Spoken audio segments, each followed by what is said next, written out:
नमस्कार, FM news देख रहे हैं आप। मैं हूं आपके साथ अंजलि सिंह। बुलेटिन की शुरुआत करते हैं इस खबर के साथ। मुख्यमंत्री पुष्कर सिंह धामी कैलाश गहतोड़ी के साथ टनकपुर के शारदा घाट पहुंचे।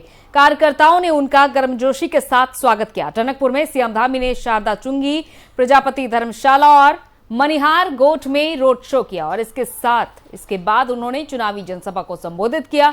सीएम धामी ने जनता से समर्थन मांगते हुए प्रदेश के विकास को अपनी प्राथमिकता बताया। साथ ही उन्होंने कहा कि वो चंपावत के विकास में कोई कोर कसर नहीं छोड़ेंगे। उन्होंने टनकपुर बनबसा क्षेत्र को एक मॉडल के रूप में विकसित करने की भी बात कही।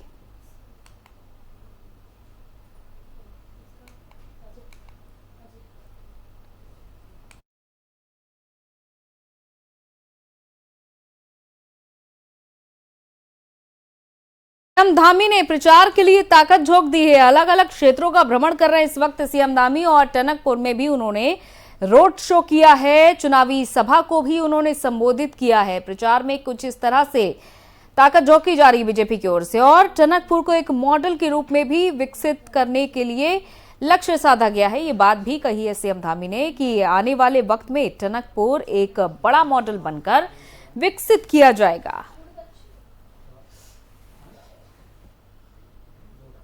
तो सीएम पुष्कर सिंह धामी और उनके साथ पूर्व विधायक कैलाश गहतोड़ी ने यहां पर पहुंचकर लोगों से संपर्क किया।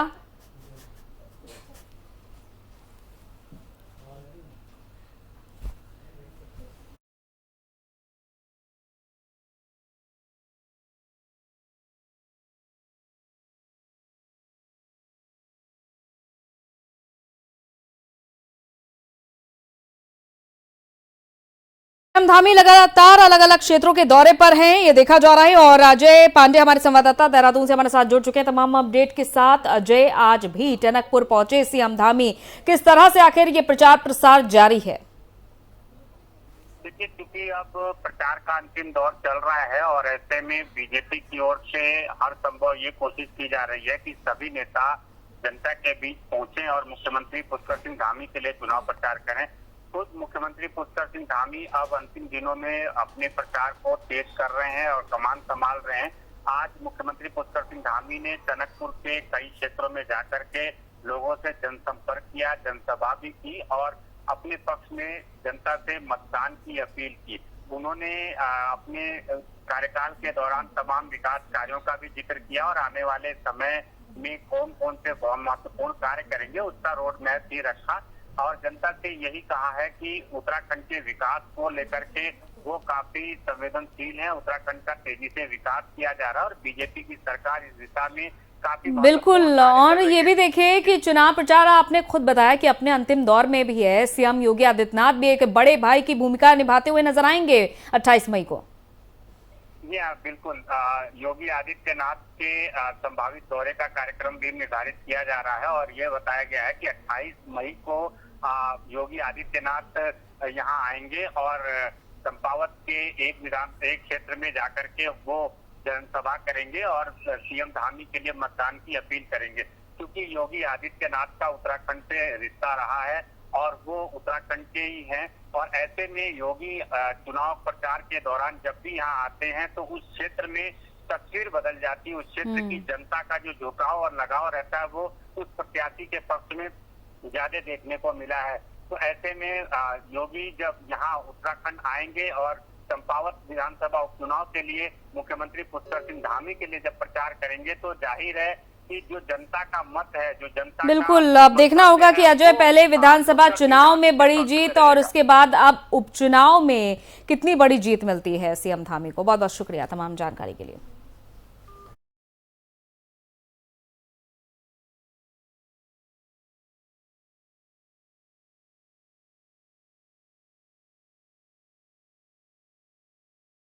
और चंपावत उपचुनाव को लेकर कांग्रेस प्रदेश अध्यक्ष करण माहरा ने कांग्रेस कार्यकर्ताओं के साथ बैठक की और इस बैठक में कांग्रेस प्रत्याशी निर्मला गहतोड़ी के चुनाव प्रचार की प्रक्रिया को गति देने के विषय में गहन विचार विमर्श किया गया है। बैठक में पूर्व विधायक रणजीत रावत, उपनेता प्रतिपक्ष भुवन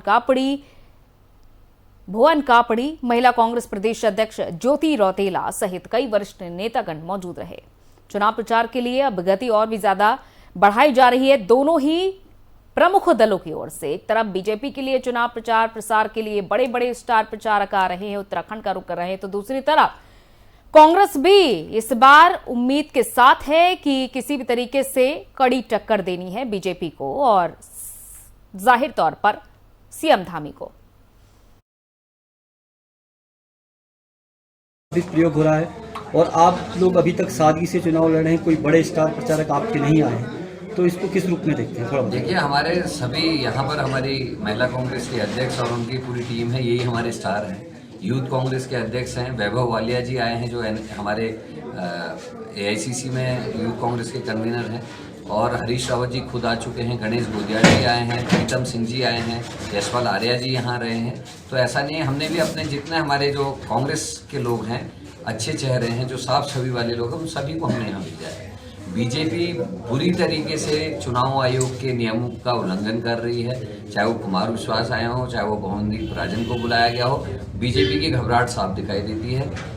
कांग्रेस के चुनावी कार्यालयों को बंद करना इस बात का सबूत है कि बीजेपी साम दाम दंड भेद का इस्तेमाल इस चुनाव में कर रही है, धन बल का प्रयोग कर रही है। झंडों की अगर खाली कोई काउंटिंग कर ले, कोई समझदार पत्रकार हो और ईमानदार हो, अगर केवल चंपावत जिले के और चंपावत विधानसभा की सीट के झंडू को गिन ले तो कम से कम 3 से 4 करोड़ के झंडे निकलेंगे। एक एक घर में 10-10, 15-15 झंडे हैं, और एक जो चुनाव लड़ा होता है उसकी जो लिमिट है वो 40 लाख की है। आखिर चुनाव कमीशन कहाँ है, कहाँ है प्रशासन? हम लोग पूरी सादगी से चुनाव को लड़ रहे हैं और पूरी ताकत से चुनाव को लड़ रहे हैं। आम जनमानस हमारे साथ खड़ा है, लोग बेरोजगारी से परेशान हैं। चंपावत उपचुनाव की तारीख नजदीक है, ऐसे में बीजेपी ने अपने प्रचार प्रसार में पूरी ताकत झोंक रखी है। प्रचार के अंतिम दौर में उत्तर प्रदेश के मुख्यमंत्री योगी आदित्यनाथ 28 मई को चंपावत पहुंच रहे हैं, जिसको लेकर बीजेपी कार्यकर्ताओं ने तैयारियां भी तेज कर दी हैं। बुलडोजर बाबा के स्वागत के लिए चंपावत के लोगों में काफी उत्साह देखा जा रहा है। जानकारी देते हुए बीजेपी के वरिष्ठ नेता पूर्व विधायक राजेश शुक्ला ने कहा कि योगी आदित्यनाथ का अभी तक का जो कार्यक्रम तय हुआ है उसके अनुसार 28 तारीख को 11 बजे योगी बनबसा पहुंचेंगे, जहां टनकपुर जाएंगे और एक जनसभा को संबोधित करेंगे।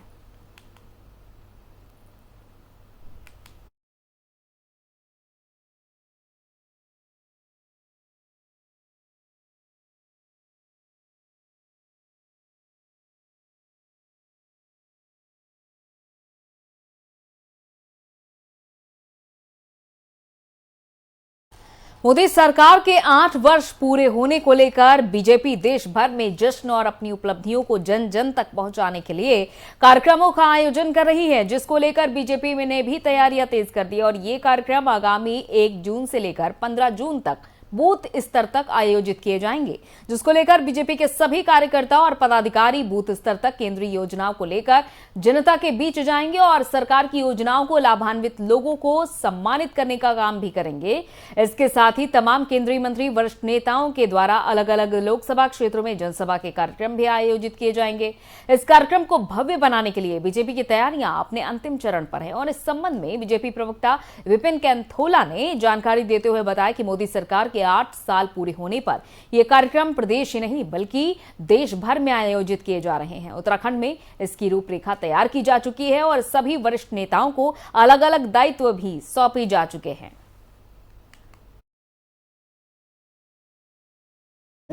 1 तारीख से और 15 तक पूरा पखवाड़ा जो है, केंद्र सरकार की जो उपलब्धियां हैं, केंद्र सरकार की जो जन आकांक्षी योजनाएं हैं, उनको बूथ स्तर तक हमारे कार्यकर्ता ले जाएंगे। इस पर हमारे जितने भी प्रदेश के पदाधिकारी हैं, जितने जिला के पदाधिकारी हैं, जितने मंडल हैं हमारे, सब में जाएंगे और निश्चित रूप से सब लोगों की इस पर दायित्व दे दिया गया है। प्रदेश पदाधिकारियों को कहाँ रहना है, विधायकों को कहाँ रहना है, किस MPs को कहाँ रहना है, तमाम लोगों की जो दायित्व है उसको बांट दिया गया है। और निश्चित रूप से 1 तारीख से जितनी भी हमारी केंद्र सरकार की योजनाएं हैं, उन योजनाओं को बूथ स्तर तक हम ले जा सके। उनकी विकास योजना का जो हमारा खाका है वो उनको हम बता सके। 1 तारीख से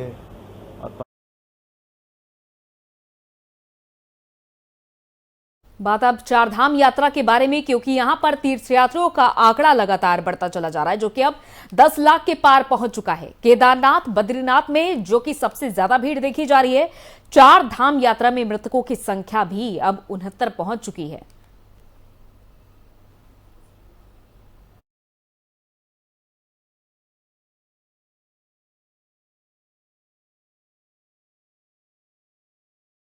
के केदारनाथ, बद्रीनाथ, गंगोत्री और यमुनोत्री, इन चारों धामों में यात्रियों का जमावड़ा दिन ब दिन बढ़ता ही चला जा रहा है। खास तौर पर केदारनाथ और बद्रीनाथ धाम की बात की जाए, यहां पर 3-3 लाख से ज्यादा श्रद्धालु आ रहे हैं। ऐसे में भीड़ को नियंत्रित कर पाना प्रशासन के सामने भी एक बड़ी चुनौती है।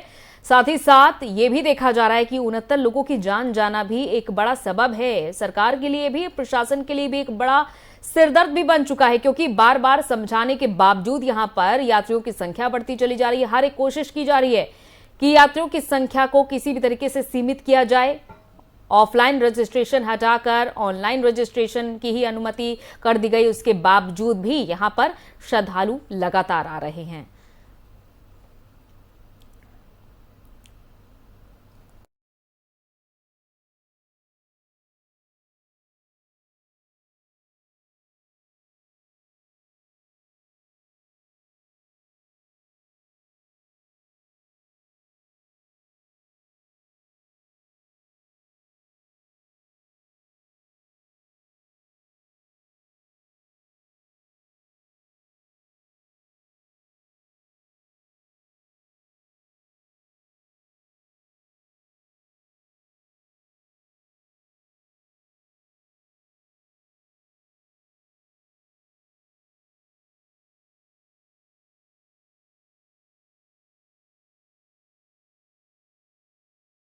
और लंबी कवायद के बाद अल्मोड़ा पुलिस लाइन के दिन सुधरेंगे। अब अल्मोड़ा के पुलिस लाइन के दिन प्रशासनिक अधिकारी इस कार्य में लगे हुए हैं। प्रशासनिक भवनों के अब जल्द ही प्रस्ताव भी बनाया जाएगा। इसके लिए अल्मोड़ा पहुंचे प्रदेश के डीजीपी अशोक कुमार ने अल्मोड़ा के पुलिस लाइन के पुराने भवनों का जायजा लिया और इस दौरान उन्होंने कहा कि अल्मोड़ा में पुलिस लाइन को बने हुए कई साल हो चुके हैं, जिससे कि भवनों की हालत अब खराब हो रही है और अब इसके लिए प्रशासनिक भवन बनाने की प्रक्रिया शुरू हो गई है, जिसका जायजा लेने में आज आया हूं।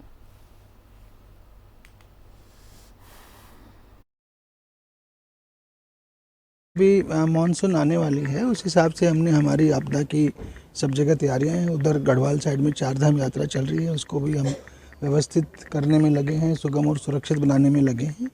और यही हमारा प्रयास है कि इस बार बहुत भीड़ आ रही है। जो पिछले 2 साल यात्रा नहीं हुई उसका असर है, इसलिए मतलब एक प्रकार से एक बहुत बड़ी चुनौती है। इसके बावजूद अभी तक उत्तराखंड पुलिस ने सफलतापूर्वक उसको हैंडल किया है। आगे भी हम प्रयास कर रहे हैं कि लोगों को असुविधा न हो और यात्रा पूरी तरह से सुगम और सुरक्षित हो। हमने प्रयास किया है, शासन स्तर पे प्रयास जारी है हमारा, यही कह सकते हैं। सर, अब कानून व्यवस्था को मीटिंग लेना है तो क्या? ये हम अपनी जो पुलिस की एक प्रकार से सम्मेलन, उनकी समस्याएं और जो उनके ड्यूटी के पॉइंट्स है उसके बारे में एक पुलिस की मीटिंग करेंगे यहाँ पर, और यहाँ के एक प्रकार से समीक्षा भी होगी और हम कोई यहाँ के इश्यूज होंगे तो उनको समाधान भी। और कुमाऊं आयुक्त दीपक रावत ने आज अल्मोड़ा के जिला कलेक्ट्रेट में 5 जून को होने वाली यूपीएससी परीक्षा को लेकर बैठक ली। इस दौरान जनपद परीक्षा केंद्रों में अभ्यर्थियों को किसी प्रकार की परेशानी नहीं हो, इसके निर्देश अधिकारियों को दिए हैं। इस दौरान उन्होंने कहा कि अल्मोड़ा में सिविल सर्विस परीक्षा के 12 सेंटर बनाए गए हैं। इन केंद्रों में चाक चौबंद व्यवस्था भी होनी चाहिए। साथ ही उन्होंने ये भी कहा कि परीक्षार्थी किसी भी तरह का इलेक्ट्रॉनिक डिवाइस या फिर मोबाइल लेकर नहीं आएंगे। सर्विसेज प्रीलिम्स का एग्ज़ाम 5 जून को है और इसके 12 सेंटर्स जनपद में हैं। उसमें जो कमिश्नर हैं उनको एक तरह से ऑब्जर्वर बनाया हुआ है, ये देखने के लिए कि जो व्यवस्थाएं हैं वो ठीक ठाक हैं और जिस दिन परीक्षा होगी उस दिन सब कुछ ठीक चल रहा है, इसकी निगरानी के लिए। तो आज मैंने जो सेंटर सुपरवाइजर्स हैं और डीएम साहब हैं, आप सबको बुलाया था कि कोई इनके डाउट्स हैं, जो भी वहाँ से मटीरियल आया उसको ध्यान से पढ़ लें, सर समय ड्यूटीज़ लग जाएं। जो हमारे सेंटर्स हैं उसमें फैसिलिटीज़ की कोई दिक्कत ना हो, फर्नीचर अच्छा हो, टूट फूट ना हो, बिजली पानी की दिक्कत ना हो, और उस दिन कोई कैंडिडेट्स को कन्फ्यूजन ना हो, ये मैं आपके माध्यम से भी स्पष्ट करना चाहूँगा कि आप भी कैंडिडेट्स को बताएं कि कोई इलेक्ट्रॉनिक डिवाइस, मोबाइल्स ये सेंटर के अंदर अलाउड नहीं होंगे, तो उसको ना लेके आएँ। कोई आ जाता है तो हम उसको सेंटर में अलग जगह रखवाएंगे। ज़्यादा अच्छा रहेगा कि उसको आप पहले से कम लेके आएँ। सर्विसेज राजधानी देहरादून में सरकारी जमीनों के साथ ही वन विभाग की जमीनों पर भूमाफियाओं की बढ़ती संलिप्तता पर अब जिला प्रशासन और वन विभाग सख्त कदम उठाने जा रहा है। प्रशासन ऐसे लोगों को चिन्हित करेगा जिन्होंने सरकारी जमीनों पर कब्जा किया है। उनसे जमीन तो खाली कराई ही जाएंगे, साथ ही उन पर दंडात्मक कार्रवाई करते हुए मुकदमा भी दर्ज किया जाएगा। गढ़वाल मंडल आयुक्त सुशील कुमार ने भी लैंड फ्रॉड समिति की बैठक में सरकारी और वन भूमि पर अवैध प्लॉटिंग की शिकायत को गंभीरता से लिया। उन्होंने जिला प्रशासन और वन विभाग को संयुक्त टीम बनाकर तत्काल कार्रवाई करते हुए अवैध कब्जा हटाने के निर्देश भी दिए हैं। जिला प्रशासन और वन विभाग दोनों ने ही अपनी कमर कस ली है, जिसके चलते उन भूमाफियाओं को चिन्हित किया जा रहा है जिन्होंने जमीन कब्जे कर रखी है। और प्रमुख वन संरक्षक विनोद कुमार सिंघल ने बताया कि वन विभाग की जमीन पर कब्जा बर्दाश्त नहीं किया जाएगा। कब्जे की शिकायत के बाद वन विभाग तुरंत कार्रवाई करते हुए कब्जाधारियों के खिलाफ एक्शन लेता है। साथ ही वन विभाग की भूमि पर पेड़ काटे जाने की सूचना मिलने पर संबंधित व्यक्ति के खिलाफ जुर्माने की कार्रवाई के साथ ही उस पर कोर्ट केस भी किया जाता है।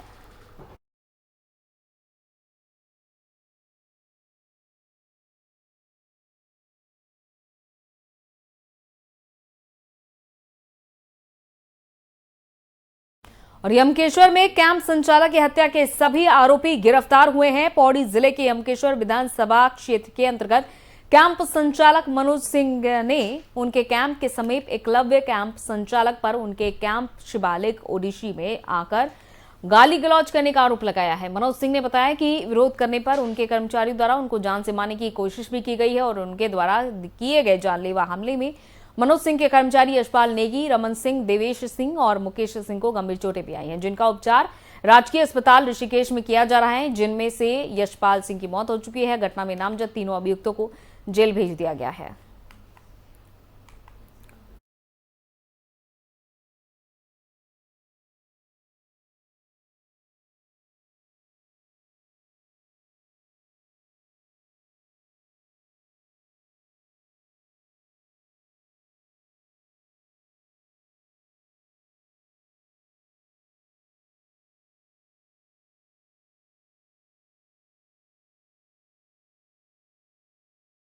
और कर्णप्रयाग से खबर, जहां पर अचानक से सड़क धंसने से हादसा हो गया। सड़क से एक ट्रक नीचे जा गिरा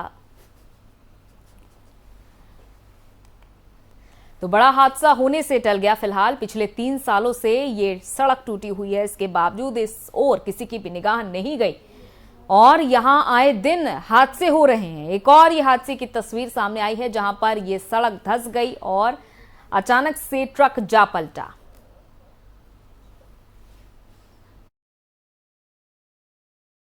जा गिरा। गनीमत रही कि आसपास कोई और मौजूद नहीं था। इस हादसे में किसी को कोई जनहानि नहीं हुई है, लेकिन 3 साल गुजर गए हैं, उसके बावजूद यहां इस रास्ते की सुध अब तक नहीं ली गई है और आए दिन इस तरह के हादसे सामने आ रहे हैं।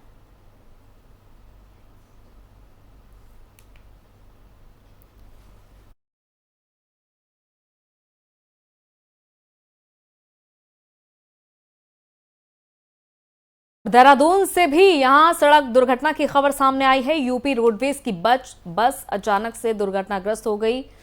मुरादाबाद डिपो की बस डिवाइडर से जा टकराई।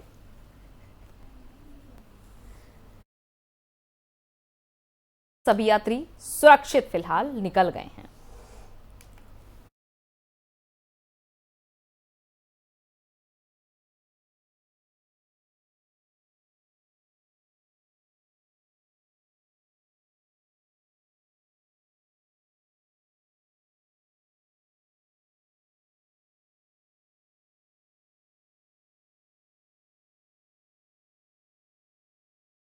और देहरादून में एक व्यापारी के बेटे ने सुसाइड कर लिया। जानकारी के मुताबिक पड़ोस के 3 व्यापारी भाइयों पर उत्पीड़न का आरोप लगाते हुए व्यापारी के बेटे ने वीडियो बनाई और ट्रेन के आगे कूद गया। युवक की मौके पर ही मौत हो गई। वीडियो वायरल होते ही व्यापारियों ने बाजार बंद करा दिया और कथित उत्पीड़नकर्ता 3 व्यापारियों में से 2 पकड़कर पुलिस के हवाले कर दिए गए। बड़ी संख्या में कोतवाली पहुंचे व्यापारियों ने तीसरे व्यापारी को पकड़ने की मांग करते हुए हंगामा भी शुरू कर दिया। खुदकुशी करने वाले युवा व्यापारी का नाम शिवम अग्रवाल बताया जा रहा है।